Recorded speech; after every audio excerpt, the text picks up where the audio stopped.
Welcome to the next session on probabilistic graphical models. As part of a series on sessions on different probabilistic graphical model, we will be looking at the Markov and hidden Markov models today. As we know, the series of these different graphical and probabilistic models consisting of these 4 modules: introduction to machine learning, probability and graphical models. Then module 2, kernels, Markov and hidden Markov models and Markov random fields. And module 3 consists of Monte Carlo inference, and module 4 deals with graphical model structure learning. Today we focus on the module 2, kernels, Markov and hidden Markov models and Markov models, and the emphasis on today's session is on Markov and hidden Markov models. The different sub-modules we will be discussing today are Markov models. We introduce what are Markov models and some examples of Markov models, how it is applied and other important things. We introduce hidden Markov models and we look at the different applications of it, and we see how the inferencing can be done in hidden Markov models, and we introduce Viterbi algorithm. The main source of today's session is based on Machine Learning, a Probabilistic Perspective by Kevin P. Murphy, and we will be focusing on chapter 7 of this textbook.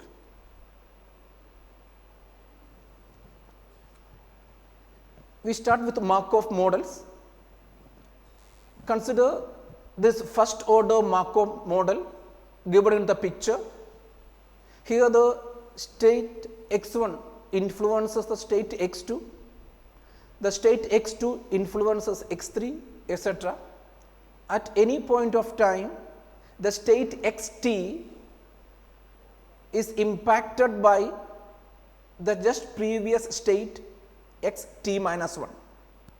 Such a chain of states is called as first Markov chain. The main characteristics of the Markov chain is that at any given point of time, any node in this chain depends only on its parents. That means at time t, the state xt that is represented by one such node captures all information to predict the future, in the sense that the next node xt plus 1 could be easily predicted by xt. Assuming discrete time steps, the joint distribution is given by p of x1 to t. Therefore, t is the total, capital T is the total number of nodes in the chain, is equal to p of x1, that is probability of getting x1, into probability of x2 given x1. As we know from the picture, x2 depends on x1, into probability of x3 given x2, as x3 depends on x2, etc. That means here p of x1 is separate, p of x1. The remaining could be able to be written as the product of two succeeding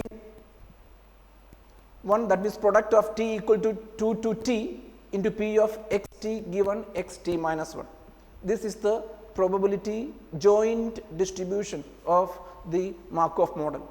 P of x1 to t equal to probability of x1 into product t equal to 2 to t, p of xt given xt minus 1. Having this joint probability distribution, and suppose this transition probability at any point of time p of xt given xt minus 1, that is the transition probability. Suppose it is independent of time, then such a chain, such a Markov chain is said to be homogeneous, stationary or time invariant. That means probability xt given xt minus 1 is independent of the time, then such a Markov model is said to be homogeneous, stationary or time invariant. Here we introduce one or two simple terminologies. First is the parameter typing. Suppose one same parameter is shared by multiple variables, such a parameter is said to be parameter typing.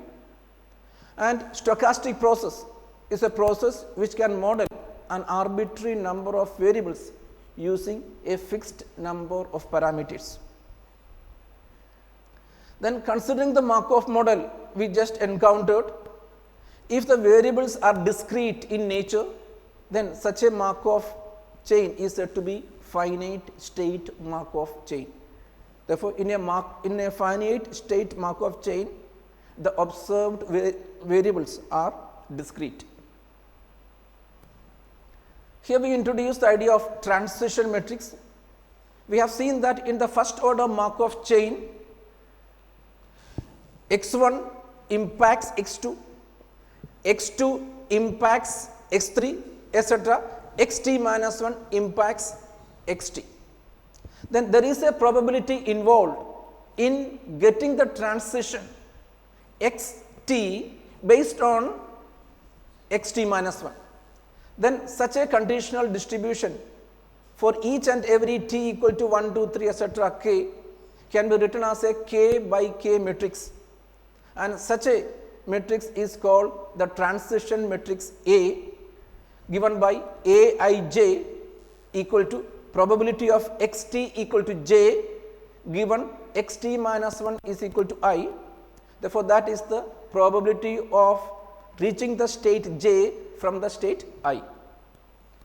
Each row of the transition matrix summing to 1, therefore, we could be able to call such a transition matrix as a stochastic matrix, because each of the value probability lies in between 0 and 1, and sum along a given row is equal to 1. Therefore, corresponding transition matrix is said to be also called a stochastic matrix. Here we discussed on state transition diagram. We have seen what is a transition matrix. Then based on the transition matrix, we could be able to introduce the state transition diagram. A stationary finite state Markov chain is equivalent to a stochastic automaton. Such a automaton can be represented as a directed graph where the nodes represents the states and the edges represents the corresponding probabilities. That means we could be able to represent such a chain using graph wherein which nodes represent the states and the edges convey the corresponding transition probability. Then such a diagram is known as state transition diagram. Therefore, state transition diagram is nothing but the representation of the Markovian chain in a diagrammatic representation wherein which the nodes represent the state and the edges represents the transition probabilities. Here we just introduce a simple example.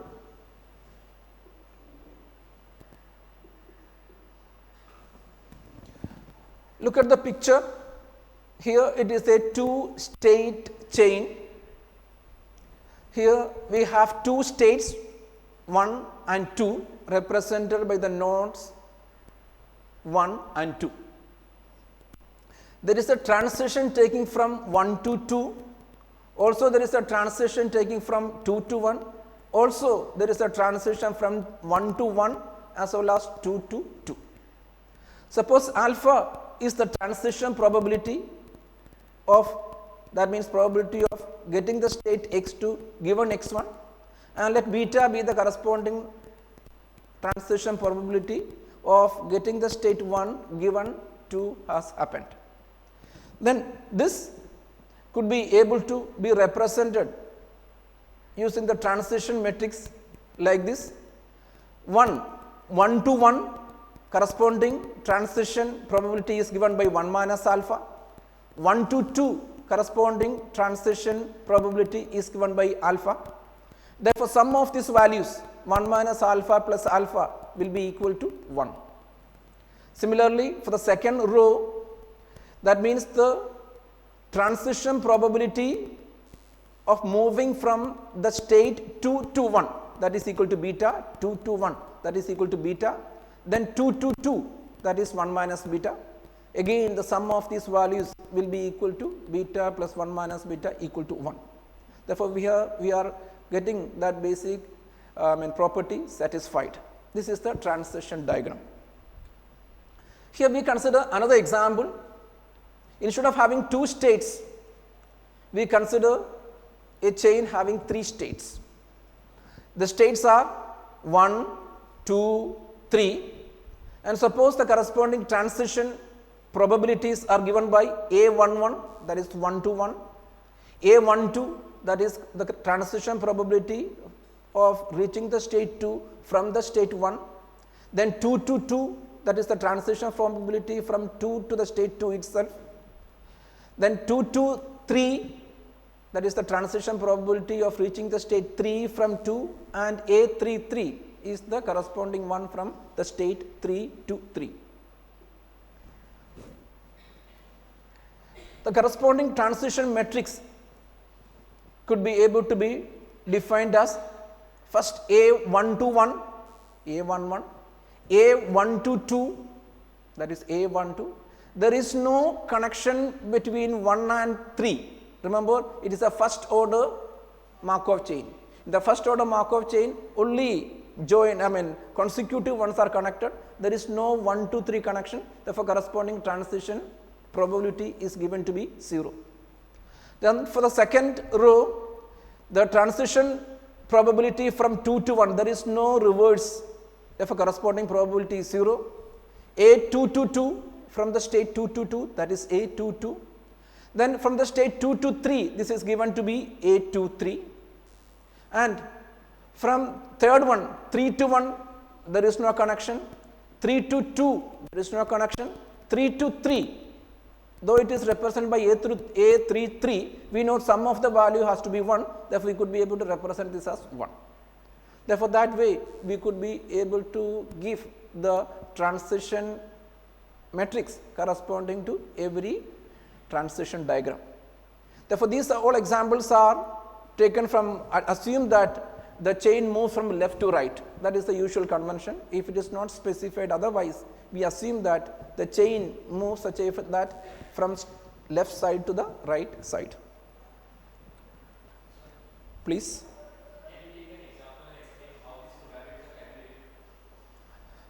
We will be coming on one example later in the subsequent one. Consider the case, suppose we have today, look at the climate. Suppose we have the last 365 days, climatic conditions are there. Therefore, climatic conditions we denote by only 2 factors, suppose rain and no rain. Therefore, we take it out of 365 days, how many etc. happen. That is the simple probability. But if there is raining today, there is a more chance that raining tomorrow. If it is a monsoon season, there is a more chance of T2 rain to rain than rain to not raining, etc.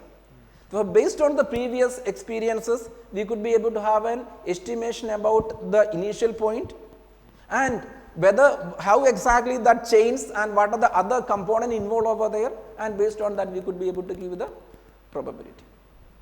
Okay, fine.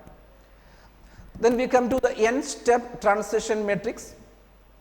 Here we have considered only one state, that means 1 to 2, 2 to 3, etc. Then we extend this to the n step.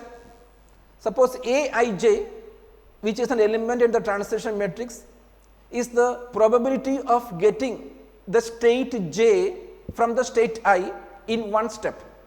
We just jumping. Then Aij of n with the probability of getting the state I to state j in n steps. That means Aij of n is equal to probability of x t plus 1 equal to j given x t is equal to I. Then such matrix elements are said to be n step transition matrix. That means in the earlier slides we considered one at a time, one step at a time. Therefore, here probability of reaching the state j from the state I using n steps and corresponding probability is given to be the n step transition probability. And there is a famous Chapman-Kolmogorov equation connecting the n step probabilities.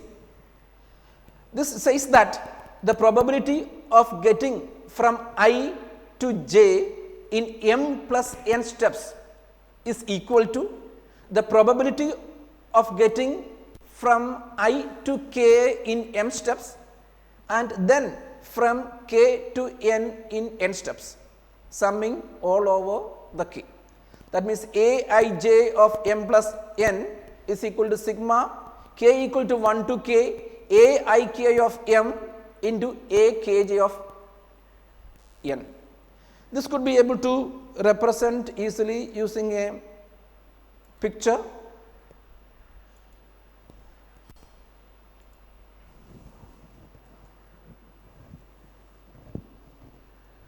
Suppose we have a state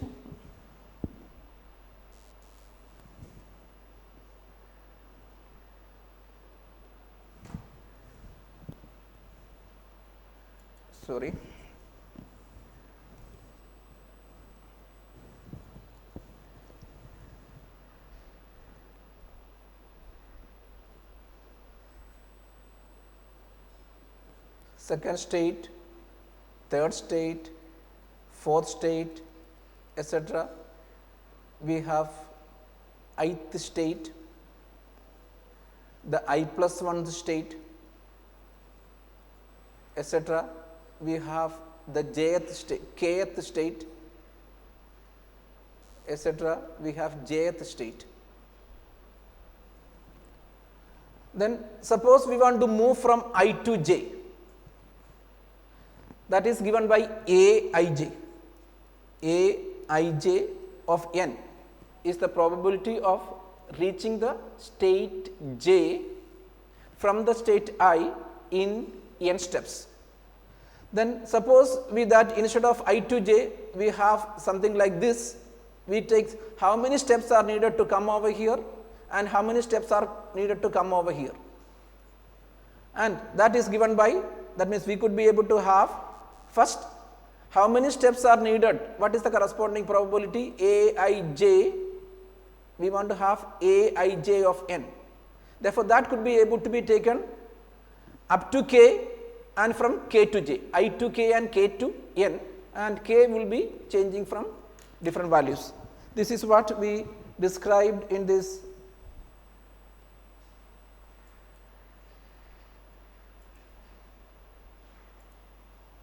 diagram formula. Aij of m plus n is equal to sigma k equal to 1 to capital K Aik m into Akj n. That means the probability of getting from the state I to j in m plus n steps is equal to the probability of getting the state k from I and then from k to j in m and n respectively. That means A of m plus 1, just remove this ij etc. We could be able to write A of m plus n is equal to A of m into A of n. Using this we could be able to iteratively write this A of n is equal to A into A of n minus 1, that is equal to A into A of n minus 2, etc. On writing this we could be able to write as A raised to n. Therefore, A of n, if A is the matrix, then we could be able to write this as A raised to n. Then there are different applications of statistical language. There are different applications, and one among them is the statistical language modeling. Then what is a language model. Therefore, based on the different words arranged in the language, the sequence in which that words are arranged, we try to find the corresponding statistical distribution and the statistical distribution of the language. Then such a model is said to be the statistical language model. Therefore, we look at the probability distributions of different sequences appearing in the document of given that language. Then suppose we consider the language of English, and we wanted to know, our focus of interest is on building up the statistical language model for the English language. Therefore, we consider the state space as a set of all possible words in the English language, collection of all words. Then we could be able to, when we consider, we can have different terminologies like unigram, bigram, trigram, n-gram, etc., depending upon how many words are taken at a time. Therefore, marginal probability is given by unigram, probability of xt equal to k. Then bigram, suppose we have probability of xt equal to k, given xt minus 1 is equal to j. This is nothing but that means xt depends upon the previous one. Then that is nothing but the first order Markov model. That means we will be considering only 2 words at a time in order to find that, that is bigram. Therefore, suppose we take the second order model, Markov model, that means x probability of xt equal to k depends upon xt minus 1 and xt minus 2. Therefore, the conditional probability of xt equal to k given xt minus 1 equal to j, xt minus 2 equal to I, then correspondingly we could be able to have 3 words, because at any time we say that this word depends upon the previous word as well as the previous to that word. 3 words taken together, that is said to be trigram. Similarly, we can have 4, 5, etc. In general, we consider n-gram as the last word, nth word is depending upon n minus 1, n minus 2, etc. up to the first word. Then such a collection is said to be the n-gram model in general case.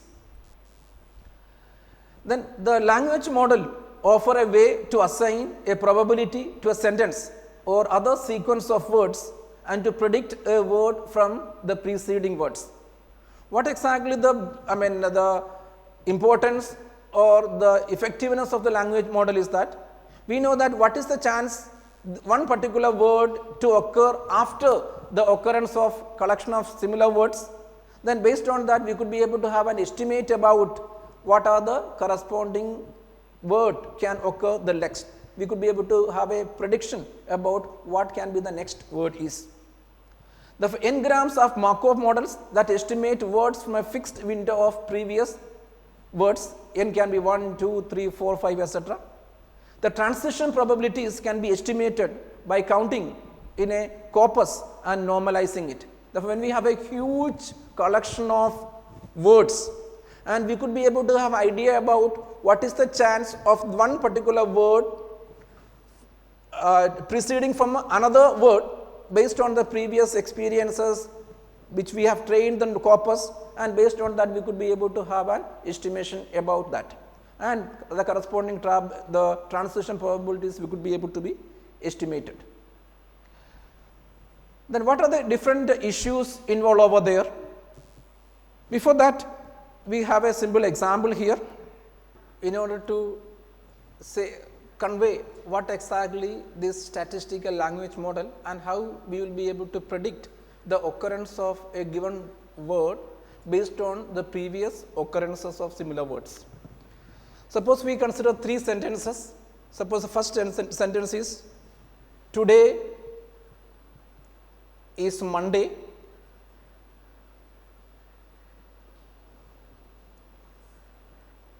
Second, Monday is a working day.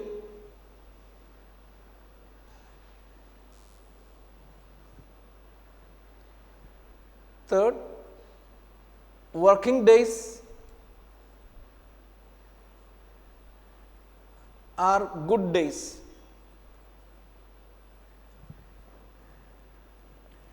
Then, in order to minimize the complexity involved in this, suppose we focus only on the main words like today, Monday, Monday, working day, good day, like this. Then we could be able to have the transition. Suppose here we have first is today, Monday,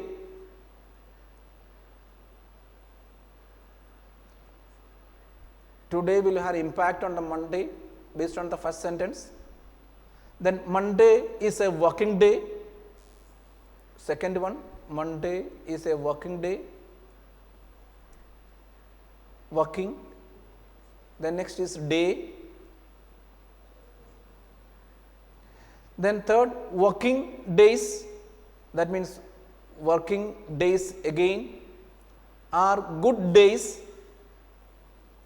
Good. Then days. Then when we have another representations like say Monday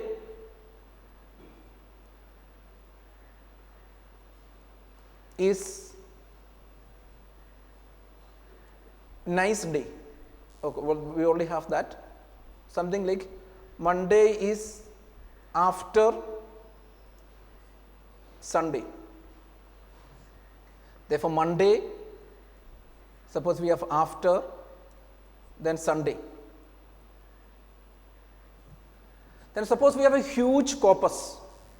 Then we could be able to say what is the chance of the word working if there is an occurrence already happened Monday. Therefore, suppose we have a corpus of 100. Out of that, working occurred in 60 times and say after occurred in only say 10 times and other things are occurred in less number of times. Therefore, we could be able to say that there is a 60% chance that the word working to be followed after Monday. And that is the reason why many times we could be able to, when we type, the next word automatically comes in. Therefore, this is based on this type of modeling. Therefore, based on the previous experiences or the corpus using which the model has been trained, the system could be able to predict what is the chance or what is the probability of the next word occurring given that this particular word has occurred. And that is the significance of the language model. We could be able to predict the model. In this case, yes? Sir, so the accuracy of the model will depend on the number of grams we are using. Exactly. Yeah. If you have a corpus is huge, obviously the model will be very good. And there are lots of issues involved over there. That is what we will be discussing in the next slide.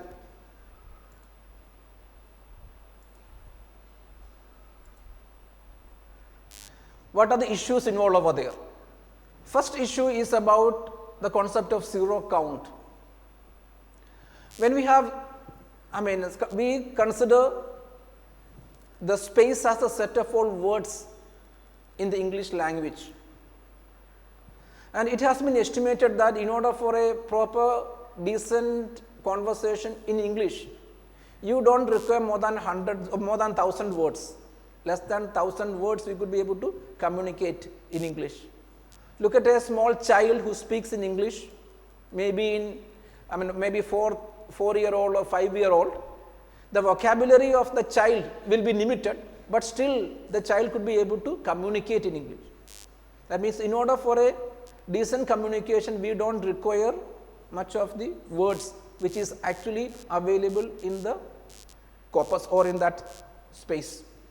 Therefore, there are huge number of words whose count may be 0 in this arrangement. Then when the 0 count comes, each and every probability also will be, that means what is the chance of that particular one occurring after this. We may not be able to have a proper value, we will be able to give the value 0. Therefore, an n-gram model has almost order of k raised to n parameters.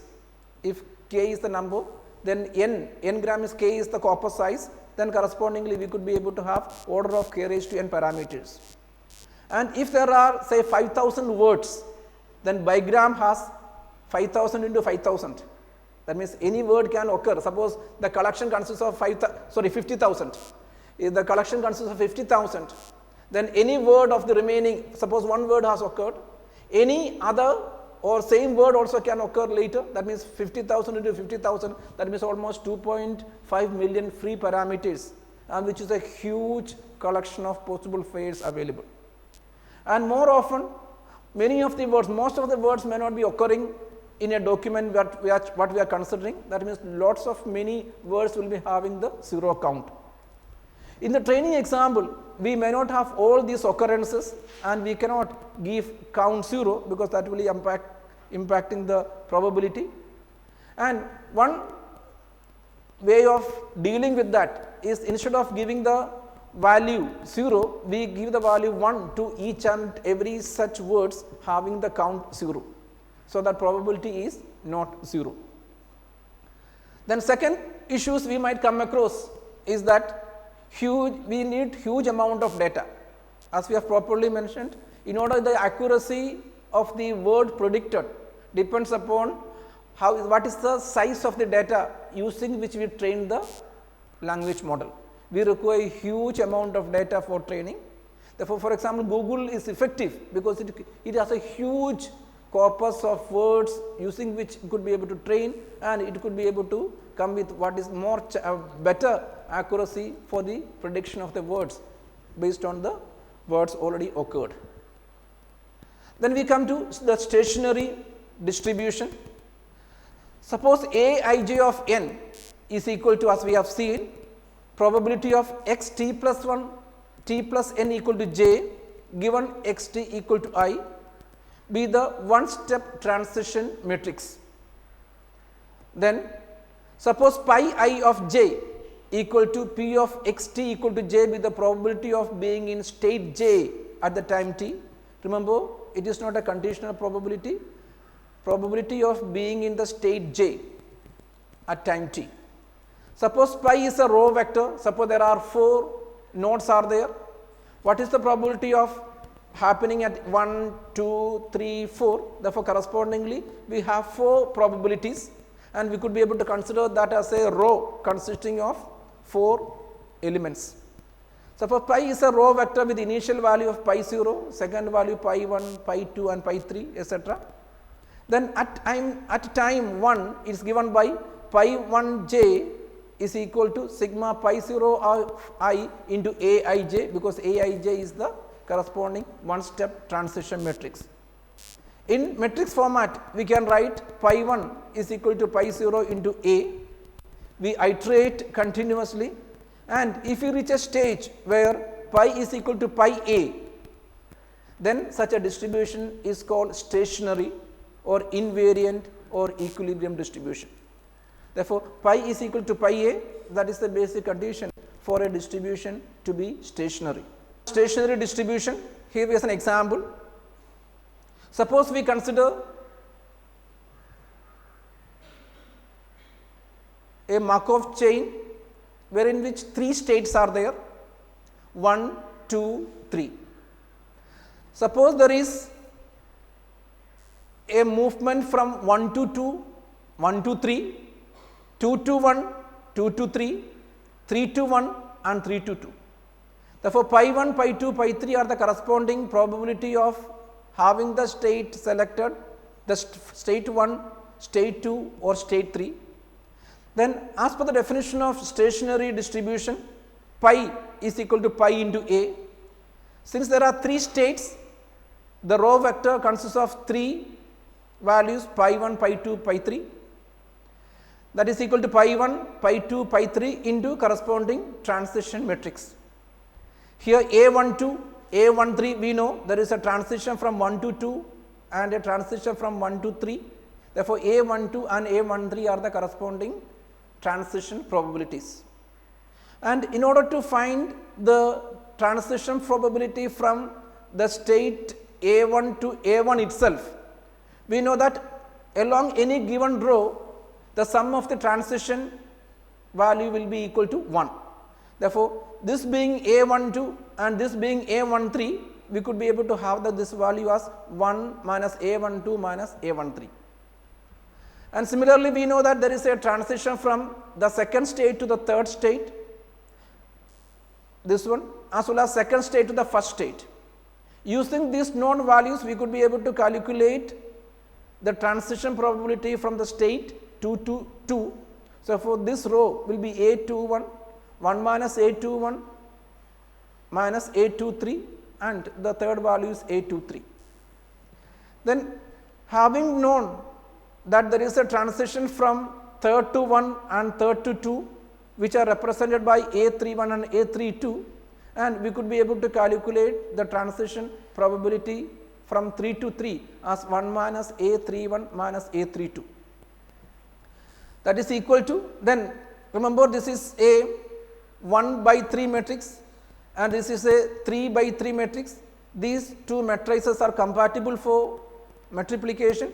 We multiply, look at the only first value, pi 1 is equal to pi 1 into 1 minus A12 minus A13, pi 2 into A21, pi 3 into A31.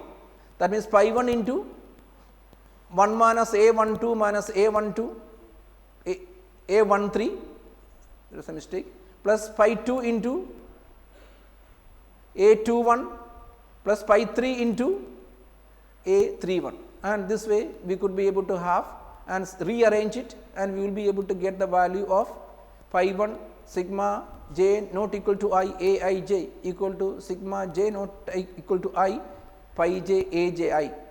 That means the probability of being in state I times the net flow out of state I is equal to probability of being in each other state j times the net flow from that state to I. This equation is said to be the global balance equation. From this global balance equation, we come to an idea called irreducible chains. For that, we consider a transition diagram consisting of 4 states given by 1, 2, 3 and 4. And suppose there is a transition from 1 to 1, 1 to 2, 2 to 1, 2 to 1, 2 to 2, 3 to 2, 3 to 4 and 4 to 1. Then from where we are starting, choosing the state is important. Suppose we start the process from the state 4, then from 4 only can go. There is no way to go to anywhere, any other states. That means if we start at state 4, we stay there forever. Therefore, corresponding distribution pi is given by first state 0, second state 0, third state 0, and the last always it will be there, that the fourth state will be 1. That means 0, 0, 0, 1 will be the stationary distribution when we start from the state 4. If we start at 1 or 2, if it starts at 1, we can go from 1 to 1 or we can go from 1 to 2. Similarly, if we start at 2, either we can go back to 2 itself or we can go to 1. Therefore, 1 can go to 1 and 1 can go to 2, 2 can go to 2 and 2 can go to 1. Therefore, if you start at 1 or 2, either if suppose start as 1, then we will be either in 1 or 2. That means there is an oscillation taking place between 1 and 2. Similar is the case with if you start at the process at 2, it can go to 1 or it can 2. Therefore, we could be able to have the case as oscillation between the states 1 and 2. Therefore, 1 or 2 can be equally placed. Therefore, corresponding probability is 0.5, 0.5. Therefore, corresponding value pi can be 0.5, 0.5, 0, 0 because 3 and 4 have no chance. Then suppose if we start at the 3, from 3 we can go to 2 or we can go to 4, they are equally placed. 1 cannot be occurred if it just that way. There will be end up in either 2 or 4. This is already we have. If it is 2, we can go to 1. If it is 1 to 1 or 2, etc. That means 2 means from 3 reaching 2 means it oscillates between 1 and 2. From 3 reaching 4 means it gets stuck over there 4 to 4, etc. Therefore, then starting at 3 means it is replica of the previous 2 cases. Therefore, either this will be 0, 0, 0, 1 or 0.5, 0.5, 0, 0, etc. Therefore, from this we could be able to notice that the necessary condition to have a unique stationary, remember here we have one stationary, 0, 0, 0, 1, that means if we start at 4, and 0.5, 0.5, 0, 0, another stationary distribution, if we start at 1 or 2, and if we start at 3, it can be either this or this. There is no unique stationary distribution. Therefore, in order for a unique stationary distribution, we need to have a possibility such a way that we could be able to reach any state from any other state. That means from 1 we should be able to go 4, and from 2 we could be able to go anywhere. Then such a singly connected chain is said to be a irreducible chain. Therefore, irreducible chain is the chain wherein which we start at any given node or given state, and we could be able to reach any other state. Here we have an example for the irreducible chain. Look at the example we have seen previously. There are two states 1 and 2 with the corresponding transition probabilities. 1 to 1 is 1 minus alpha, 1 to 2 alpha, 2 to 1 beta, 2 to 2 1 minus beta. Then suppose the value of alpha is greater than 0, that means this value will not be 0, 1 minus alpha will not be 1, that means there is a chance of from 1 to 1 and a chance from 1 to 2. Then suppose beta is greater than 0, that means this value there is a possibility, there is a chance that from the state 2 we can go to the state 1, and beta not equal to 0 means 1 minus beta not equal to 1, that means 2 will never always go to 2, it can go to 2 or it can go to 1. So, from this condition that both alpha and beta not equal to 0, we could be able to say that 1 can go to 1, 1 can go to 2, 2 can go to 2 and 2 can go to 1. That means from any one state 1 we could be able to reach other state 2. Therefore, such chain is said to be the irreducible chain. Therefore, if both are 0.9, suppose beta is 0.9 and alpha is 0.9, then chain will spend 50% of the time in either state. That means pi will be equal to 0.5, 0.5. Suppose each is 1, suppose each is 1, alpha equal to 1 means 1 minus alpha equal to 0. That means there is no chance of moving from 1 to 2. Similarly, beta is 1, that means 1 goes to 2, 2 goes to 1, 1 goes to 2, 2 goes to 1. That means it always oscillates between the states 1 and 2. And this is about irreducible chain. Therefore, irreducible chain is nothing but a singly connected chain. That means from one state we could be able to reach other state of the transition diagram at any point of time. Any doubt?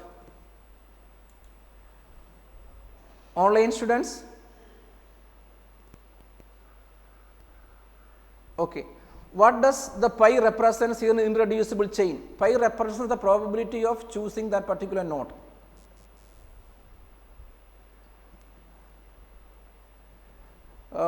Is that fine? 42?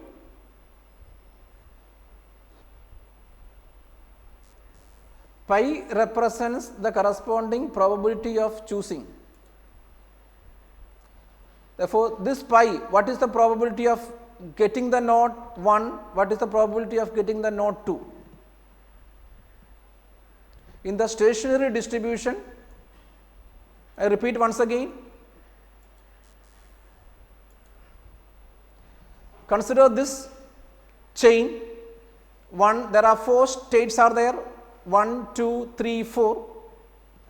Suppose we start at the state, we will go back to the previous slide. Here pi I of j is equal to probability of xt equal to j, which is nothing but the probability of being in state j at time t. If there are 3 states, there will be 3 components. That means the probability of being in the state number 1, probability of being in the state number 2, and probability of being in the state number 3. That means 3 components. Then this probability of being in any given state of the given transition diagram could be able to be represented as a row vector. If there are 3 states, then 1 row and 3 values will be there. And following this, look at this picture to the previous slide. Pi I of j is the probability of xt equal to j. This is the probability of being in state j at time t. If there are 3 states, the chosen state can be state number 1, state number 2 or state number 3. That means there are 3 states, means there are 3 different probabilities, and this could be able to be written as the probability pi, which consisting of 3 parts. This would be a row vector with 3 values. Using that, we look at the irreducible chain. In the transition diagram, we have 4 states, 1, 2, 3, 4. Therefore, the pi will have 4 components. First will be the probability of being in the state 1, second probability of being in the state number 2, third probability of being in the state 3, and fourth probability of being in the state 4. That means this will be having 4 components. Then suppose we start the process at the state number 4. Since there is no transition from 4 to 3 or anywhere else, being this probability being 1, 4 goes to 4 itself and we stay there forever. Therefore, if we start at 4, we cannot reach anywhere. That means state 3, state 2 and state 1 can never be reached. That means probability of being in the state 1 is 0, probability of being in the state number 2 is 0, and probability of being in the state number 3 is 0, and probability of being in the state 4 is 1, because from 4 we can go only to 4. Online students, is it fine?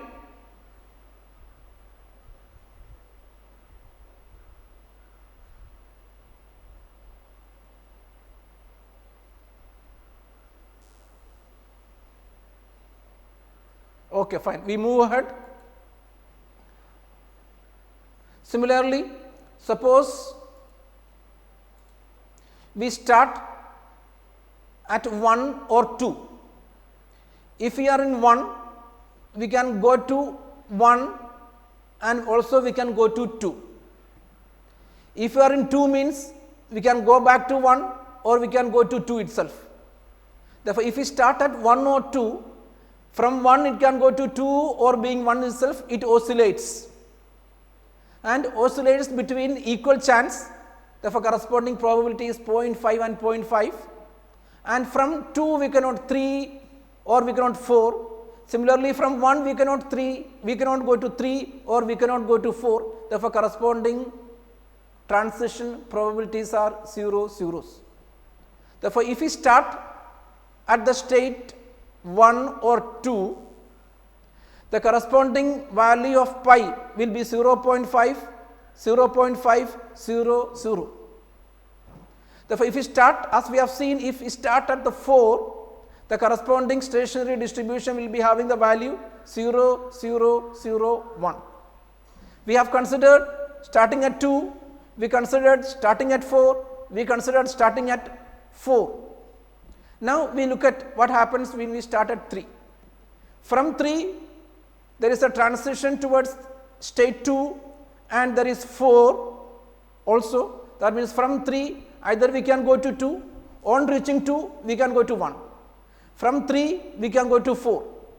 That means 3 will, starting at 3 means it is replica of either starting at 1 or 2 or starting at 4. Therefore, if we start at 3, we will end up one of the previous stationary states. Therefore, we have noticed that here we have one stationary distribution 0, 0, 0, 1 with respect to the starting at 4, and 0.5, 0.500 stationary distribution corresponding to starting at 1 or 2.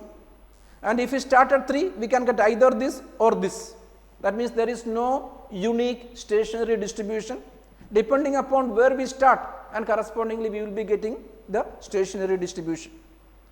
Therefore, a necessary condition to have a unique stationary, suppose we want to have a single unique stationary distribution, that means we could be able to reach any node, any state in the distribution, in the corresponding diagram from anywhere else.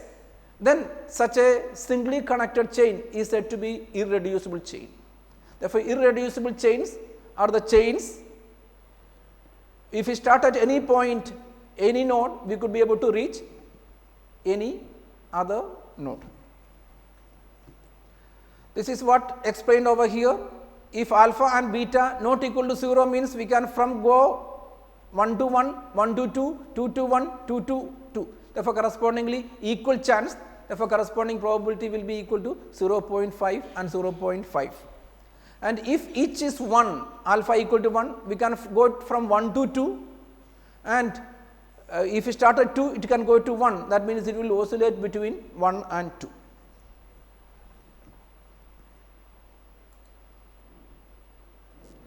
Okay, number 42. Is that fine? The explanation of irreducible chain.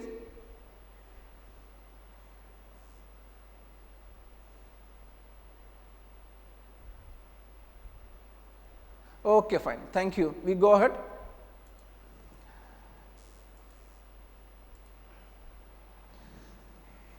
Here we look at the next important thing, that is detailed balance.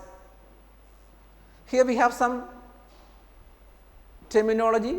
First is time reversible. A Markov chain is said to be time reversible if there exists a distribution pi such that pi I into aij is equal to pi j into aji. That means, suppose we have only two cases, 1 and 2, we have pi 1 a12, pi 2 a21. That means pi 1 a12 is same as pi 2 a21. Then such a distribution is said to be time reversible. These are also called detailed balance equation. This means that the flow from I to j equal to the flow from j to I weighted by the appropriate source probabilities pi. Therefore, based on this, there is an important theorem. The statement of the theorem is, if a Markov chain with a transition matrix A is regular and satisfies detailed balance equation with respect to the distribution pi, then pi is a stationary distribution of the chain.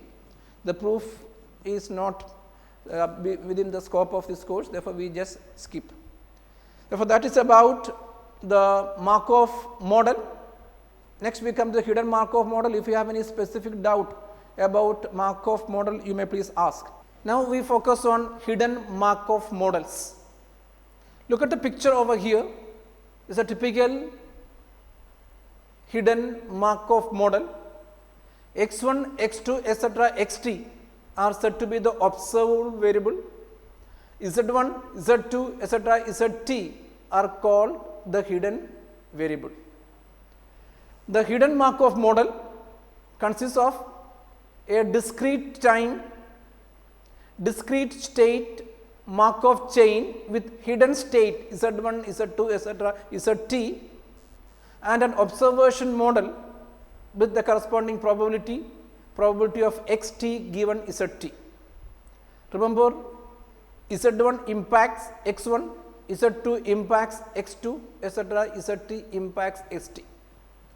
The joint probability distribution of the hidden Markov model with the total number of states capital T is given by probability of z1 to t x1 to t equal to probability of z1 to t into probability of x1 to t given z1 to t. That means probability of z1 into probability of t equal to 2 to t, probability of zt given zt minus 1. Remember, we start with the probability of z1. z2 is depending upon the value of z1. Therefore, z3 is depending upon z2, etc. We have product of t equal to 2 to capital T, P of zt given zt minus 1. That is the with respect to this chain corresponding to the hidden variables. Then we look at the observable variables x1, x2, etc. x1 depends on z1, x2 depends on z2, etc. xt depends on zt. Therefore, that probability is taken product of all t equal to 1 to t, P of xt given zt. Therefore, this is the joint distribution of a typical hidden Markov model. First, probability of z1 into product t equal to 2 to t, P of zt given zt minus 1 into product t equal to 1 to t, product probability of xt given zt. Then, in a typical hidden Markov model can be discrete or continuous. Then here we have an example for a hidden Markov model. Therefore, here we do not have just one collection, we have three different cases, first one, second one, third one. The resulting model is similar to a Gaussian mixture model which we considered already, except that the cluster membership, each of the element will be following the Markovian features also. That means, it will be having the hidden state as well as the observable state. Here we look at some applications of hidden Markov models. We look at automatic speech recognition. Remember, the hidden Markov model, what is observed are the variable values x1, x2, etc., x capital T, and what is hidden from us are the hidden variable values z1, z2, etc., z capital T. We could be able to represent xt for the features extracted from the speech signal. Zt represents the word that is being spoken. The transition model zt, P of zt given zt minus 1 represents the language model, and observation model P of xt by zt represents the acoustic model. Look at the figure here, we make a speech. Some word is produced and corresponding signal, and correspondingly this is the feature extracted. The system will be able to know only the features of the speech delivered. Then that, in fact, that is based on the what exactly the speech. So, what is known or what is observed is nothing but the features extracted from the speech. Then the next word is based on the previous one, and z2 depends upon z1, and this way we could be able to have the corresponding hidden Markov model. Therefore, xt, x1, x2, etc., x capital T represents the features extracted from each of the speech signal. Zt represents the word that is being spoken. Corresponding to every word, there is a feature could be able to be extracted. Only that will be known to the system. And based on the features, we wanted to predict what is the next word or what is the word delivered, etc. Then transition model P of zt upon zt minus 1. This is the first order Markov chain, represents the language model. After this word, which word comes? For example, in English, I am, and he was, etc. Therefore, that is a language model, specific grammar or model of the language, and probability of zt upon zt minus 1 represents the language model. Then probability of xt given zt represents the acoustic model. The acoustic model converts the speech words into corresponding features.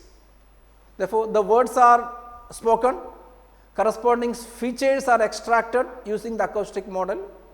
One word to another word, that is corresponding to the language model, and Z1, Z2 are nothing but the words spoken in the speech, and ZT are nothing but the features delivered, features extracted out of the words spoken.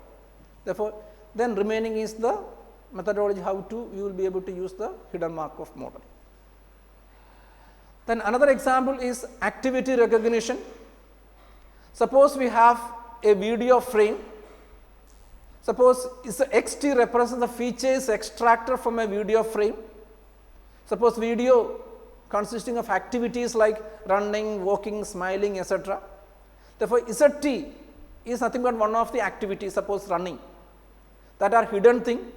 Therefore, activity recognition, suppose we have to model a activity recognition, the activities can be running, walking, sitting, etc.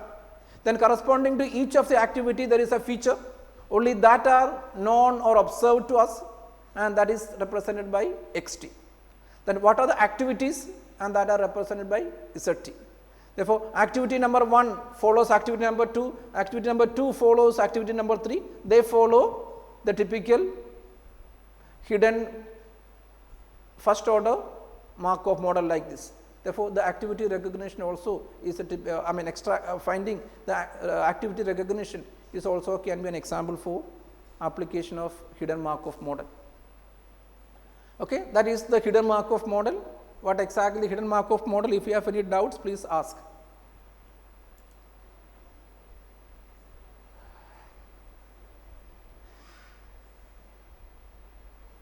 Any doubt, online students? Hidden Markov model? Okay, thank you, 32. We move ahead. Here we focus on inference in HMM, how we will be able to infer from the hidden Markov models. Here we look at 5 different types of inferencing in hidden Markov model. They are filtering, smoothing, fixed lag smoothing, prediction, and map estimation, maximum a posteriori estimation. Before discussing each one of them, we consider a situation which is called as occasionally dishonest casinos. We are all familiar with the casinos. People put money and correspondingly someone gets the money, others loses the money. Then if the casino owner is an honest person and there is a properly structured rules and regulations and correspondingly things are working fine. Suppose the casino owner wants to extract more money and he is a dishonest person, therefore the dice used he makes it skewed one. Suppose we consider 2 dice, one is a fair die and the other one is a loaded dice. Loaded dice means that the face of that dice is a more chance to, one of the face has more chance to occur than others. Therefore, suppose it is skewed towards number 6. If it is a fair die, each and every face 1, 2, 3, 4, 5 or 6 have equal chance of 1 upon 6, 1 upon 6, 1 upon 6, etc. And if it is not a fair dice, if it is a loaded one, then if it is skewed towards 6, then 6 have more chance of occurring. That means instead of 1 upon 6, it will have a more chance of having the showing the face 6. Therefore, 2 dice, one is fair and the second is skewed towards 6. As we know, what is observed to us is the face of the dice shown 1, 2, 3, 4, 5, 6, and assume that we do not know which one is the fair dice and which one is the loaded dice, and we only know the face of the dice occur to us, number 1, 2, 3, 4, 5 or 6. Therefore, ZT represents the identity of the dice that is being used. Since there are 2 dice, fair and loaded, we have 2 values for Z1, Z, that is Z equal to 1 when it is fair, and suppose we denote Z as 2 when the dice used is a loaded one. Then the person, casino owner, is a smart guy, suppose. Therefore, he uses this loaded dice only very occasionally. If more often it is used, people will come to know that this guy is using a dice which is not a genuine die. Therefore, he uses it only very occasionally, so that nobody will be able to find fault with the whole system. Most of the time the fair dice F is used, suppose F denotes the fair die, and occasionally in between the loaded one he uses without coming to the notice of anybody else. Therefore, nobody knows whether 2 dice are involved over there, and people know only the faces of the dice shown over here. I hope you understood the problem. That means here we have 2 dice that are corresponding to the hidden states. That can be either the fair or the loaded, represented as F or L. And what we are getting is nothing but the faces of it, and we are getting a number 1, 2, 3, 4, 5, 6, etc. I hope that you understood the problem, because we will be using that problem in the subsequent slides. Online students, any doubt about the problem of occasionally dishonest casino?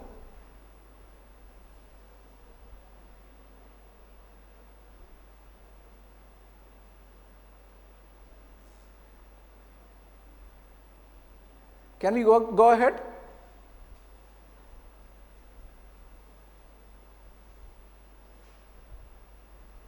Okay, we move ahead.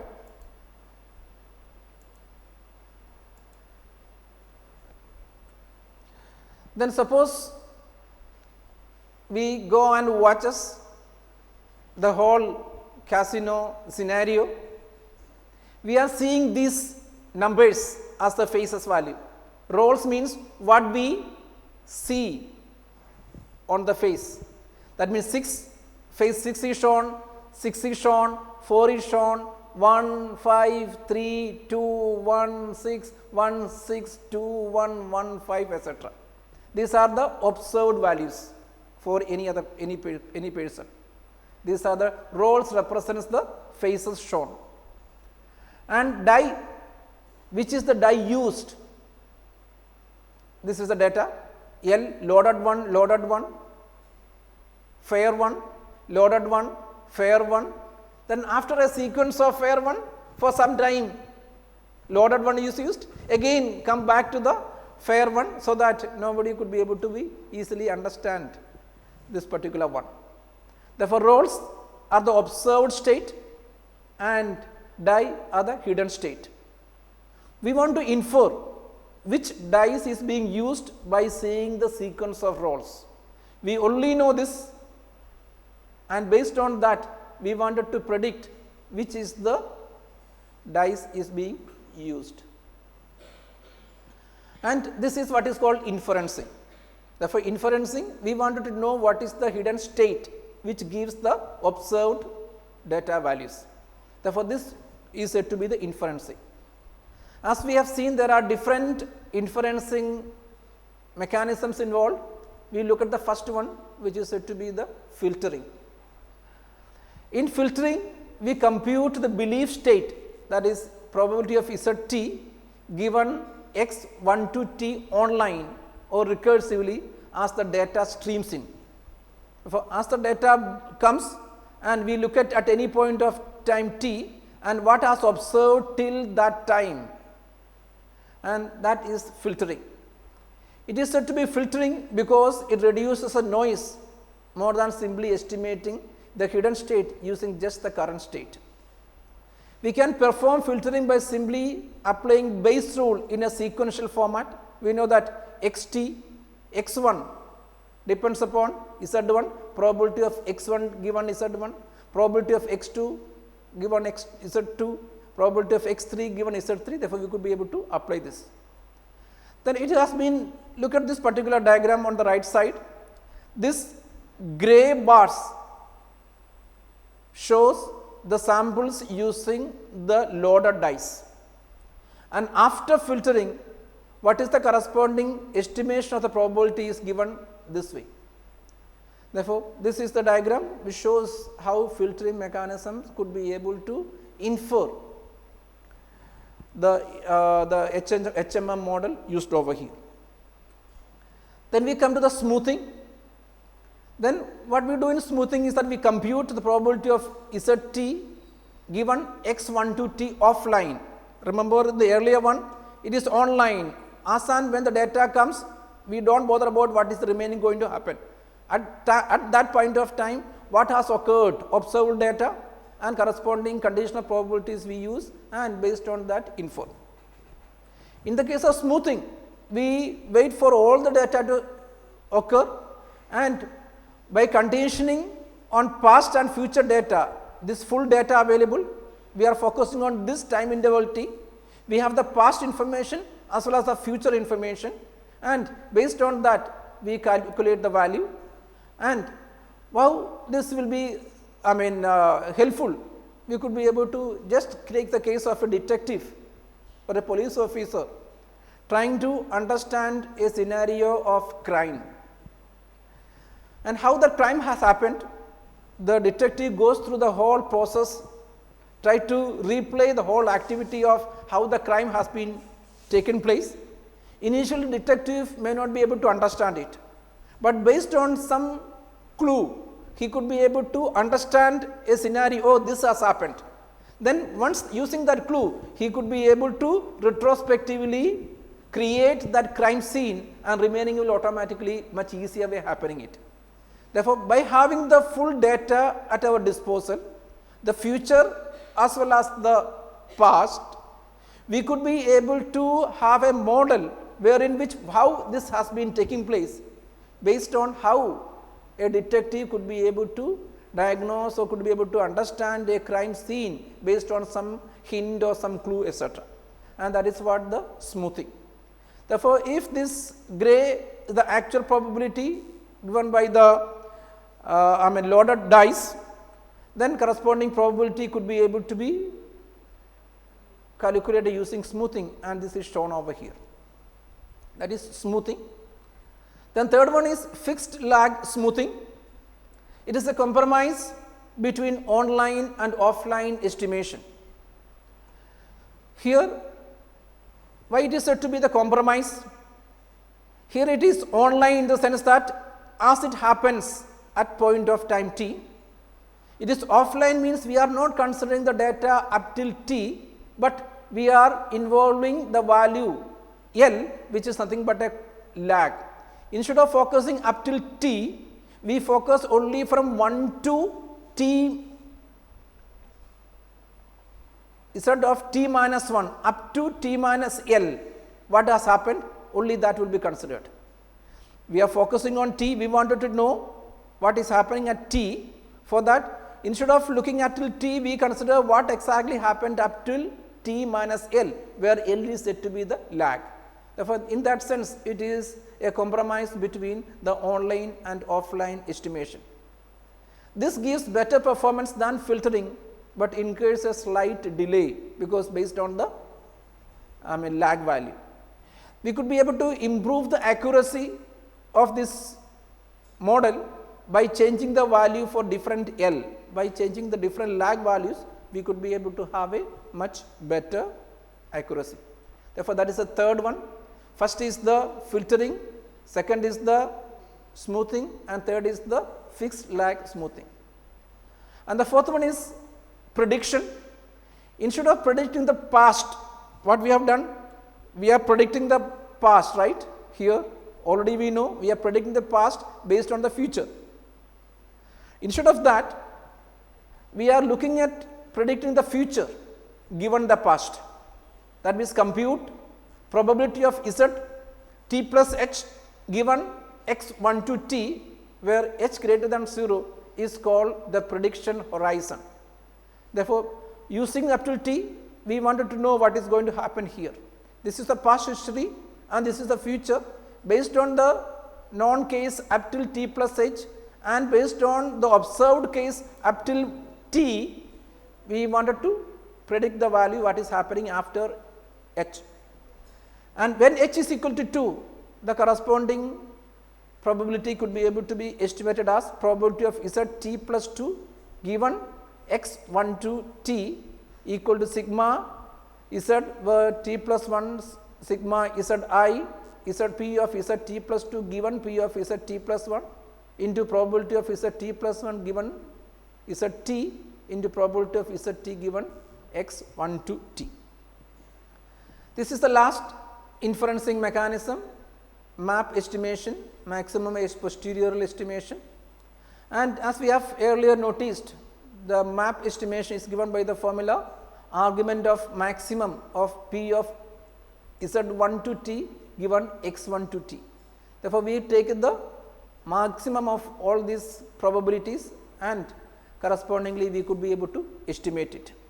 And based on that, look at this, what is the maximum over here, this maximum over here, maximum over here and maximum over here, and correspondingly we could be able to estimate it. And this is also called Viterbi decoding. Then we come to the next one, that is called forwards algorithm. This forwards algorithm help us to compute recursively the filtered marginals, probability of Zt equal to j given x1 to t. It has two steps. First is said to be the prediction step and second is the update step.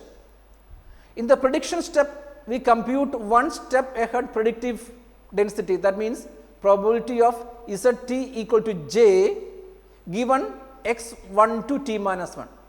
He wanted to know what is the probability of having the hidden state Z equal to t, and we know all the cases up till the case t minus 1. Probability of getting Zt equal to j given x1 to t minus 1 up till t, whatever the whole scenario, that using that we try to estimate the value. That is given by the formula sigma p of Zt equal to j given Zt minus 1 equal to I into probability of Zt minus 1 equal to I given x I to t minus 1. That is, then alpha t could be able to be used this formula, where this capital Zt uses this formula. That means we have the prediction and the update. Prediction is following this formula and update is following this formula, and prediction and update go on a one by one format, and correspondingly we could be able to have the estimation about it. And that is the forwards algorithm. Along with the forwards algorithm, there is a backwards algorithm. In the backwards algorithm, whatever we have known now will be utilized in the preceding case. In the forwards algorithm, explain how to compute the filtered marginals p of Zt equal to j given x1 to t using online inference. Now, we discuss how to compute the smoothened marginals using the offline inference. Therefore, what we assume is that messages are passed from left to right, and then that feedback is given from right to left, and from left to right and right to left, forward and backward, and correspondingly these probabilities would be able to get an estimation about at any point of time. Then we move to, that are the different inference, filtering, smooth, fixed size, prediction, fixed lag, and also we have seen the forwards and backwards. Then we come to the Viterbi algorithm. We come to the next, that is Viterbi algorithm. It is used to compute the most probable sequence of hidden states in a chain structured graphical model. That means we have a chain structured graphical model like hidden Markov model, and we want to compute the most probable sequence of hidden states. Suppose a number of states are there, not all states to be considered, and we want to have the most probable sequence of hidden states, and such a path is called Viterbi path. The algorithm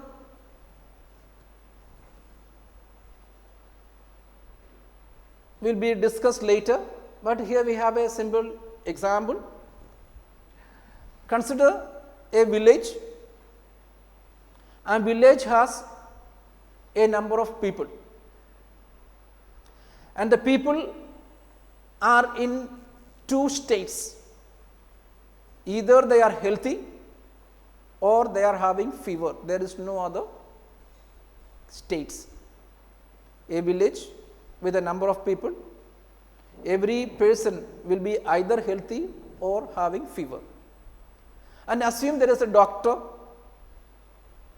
The doctor cannot diagnose directly, but he can ask questions to the patient who comes to there, asking for what the patient feels about his state of being. And the patient gives only 3 responses: normal, cold or dizzy. Therefore, for the doctor, what is observed is the information gathered from the patient, that is, which is either normal, cold or dizzy. And what is not known to the doctor is whether the person is healthy or having fever. And using this diagram, remember, the diagram will have only 2 cases, either healthy or fever, and this will be x1, x2, x3, etc. will have only 3 different possibilities, different cases, that is normal, cold or dizzy.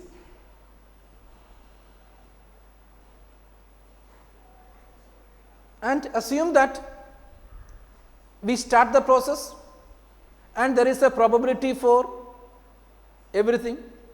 Suppose the doctor has been diagnosing, we are knowing the people or patients of the village for quite some time, and he knows about the climate, and based on that he has an idea about what is the percentage or what is the probability of being healthy and what is the probability of being fever. Therefore, this is probability of being healthy is given by 0.6 and probability of having fever is 0.4. This is already known to the doctor. Then, if the person is healthy and there is a 0.7 probability of being healthy and 0.3 probability of having fever. If the person is having the fever, there is a 0.6 chance of having the fever in the next, and there is a 0.4 chance of being healthy.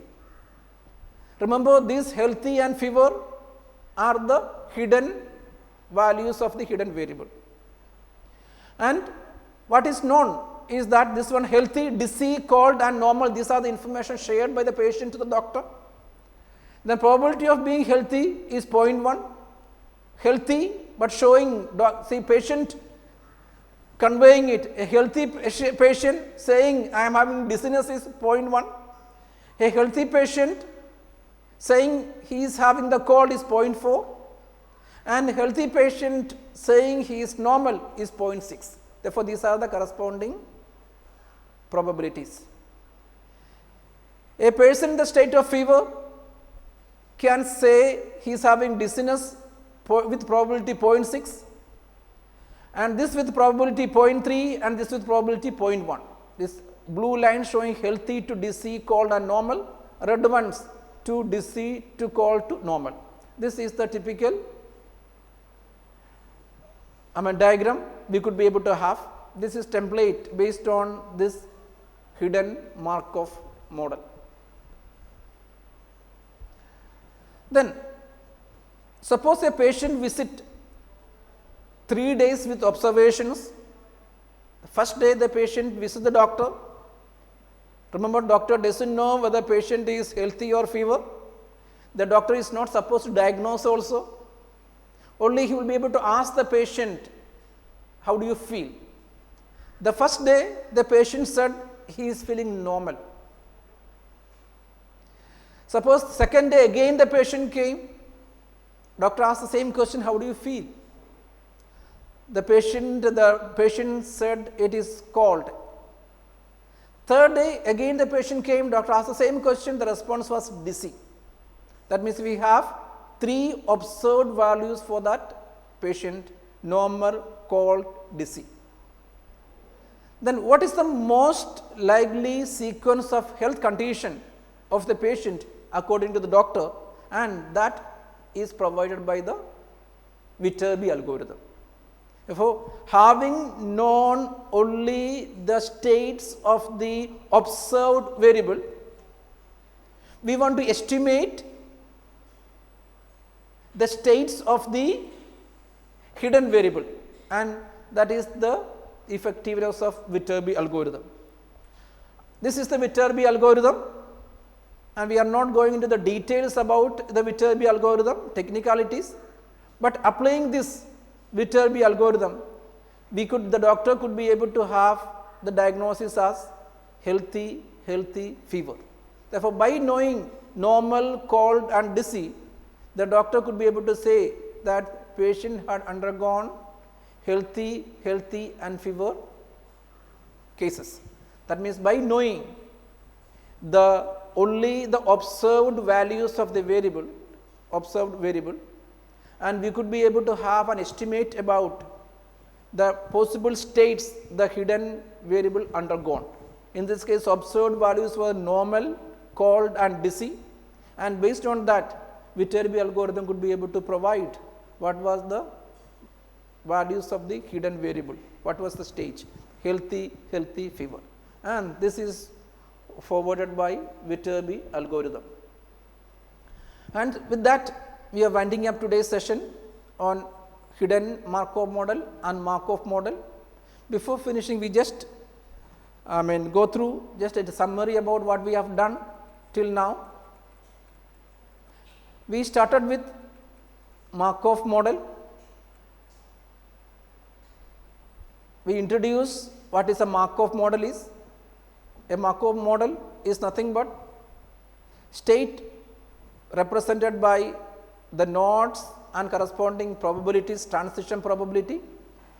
Also, we have seen that there are transition probabilities could be able to be represented as edges, and the states represented as nodes, and using that we could be able to have different Markov models, and that can be homogeneous, stationary or invariant. The state transition diagram we have represented, that means state transition diagram, a diagrammatic representation of a chain of events wherein which the states are represented as nodes and the edges represents the corresponding probabilities. And we have seen different examples to that, whether it is a 1-step, 2-step or n-step transition matrices we have seen. We introduced the Chapman-Kolmogorov algorithm, which says that A of m plus n is equal to A of m into A of n. That is the probability of getting from the state I to the state j in m plus n steps is equal to the probability of getting the state k from I in m steps into probability of getting the state j from k in n steps. That means A of m plus n is equal to A of m into A of n. And we have seen different applications like statistical language modeling. We have seen unigram, bigram, trigram, n-gram, etc. And the different issues involved in the formulation of statistical language model: zero count, requirement of huge amount of data in order for the proper accuracy. Later we discussed on stationary distribution, And we have seen examples wherein which stationary distributions and the corresponding global balance equations could be able to be represented. Later we come across irreducible chain. Irreducible chains are nothing but the chains which are singly connected. That means starting from any state we could be able to reach any other state in the chain. Then detailed balance equations, that means pi I into aij equal to pi j into aji, that are with respect to the Markov model. Then we move to the hidden Markov model. Hidden Markov models consisting of hidden variables and observed variables. Hidden variables are first order Markov model, and we could be able to have the corresponding joint probability distribution. Different examples we have seen, and the application like automatic speech recognition and activity recognition. We also looked at different inference in hidden Markov models like filtering, smoothing, fixed tag smoothing, prediction and map estimation. For that we introduce the scenario of occasionally dishonest casino. Then forwards algorithm we introduced. We upgraded that to introduce forwards and backwards algorithm. Finally, we introduced the Viterbi algorithm using the example of a village doctor patient scenario. By looking at the observed values, we could be able to have the estimation about the hidden values. Okay, with that we end up today's session. Thank you for the patient listening. Thank you.